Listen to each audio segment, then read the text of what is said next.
बीड जिल्ह्यातील मस्सा गावचे सरपंच संतोष देशमुख यांच्या हत्येनंतर पवन ऊर्जा प्रकल्प चांगलंच चर्चेत आहे. या पवन ऊर्जा प्रकल्पाचं अर्थकारण नेमकं कसं असतं तेच आपण थोडक्यात माहिती जाणून घेणार आहोत. मित्रांनो, व्हिडिओ सुरू करण्याआधी तुम्ही जर आमच्या चॅनलवर नवीन असाल तर चॅनलला सबस्क्राईब आणि व्हिडिओला एक लाईक नक्की करा.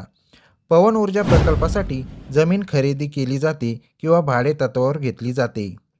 भाडे तत्त्वावर घेतल्यास 20 ते 25 वर्षाचा करार केला जातो. प्रकल्पासाठी साधारणतः 2 ते 3 एकर जमीन लागते.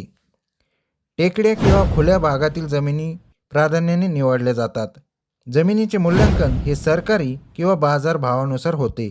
शेत जमिनीसाठी नॉन ॲग्रिकल्चर परवानगी आवश्यक असते. पवनचक्की प्रकल्पाचा खर्च त्यांच्या क्षमतेवर अवलंबून असतो. हा खर्च सरासरी 5 ते 7 कोटी प्रति मेगावॅट इतका असतो. 1 मेगावॅट क्षमतेची पवनचक्की दरवर्षी 2 ते 3 लाख युनिट वीज तयार करू शकते. प्रति युनिटचा सरासरी दर हा 2.5 ते 5 रुपये प्रति युनिट इतका असतो. दरवर्षी 25 लाख युनिट्स वीज निर्मिती झाल्यास सरासरी 4 रुपये प्रति युनिट प्रमाणे वार्षिक उत्पन्न 1 कोटीच्या घरात जाते. 10 वर्षात उत्पन्नाचा खर्च वसूल होतो आणि उर्वरित 10 ते 15 वर्ष निव्वळ नफा निघतो.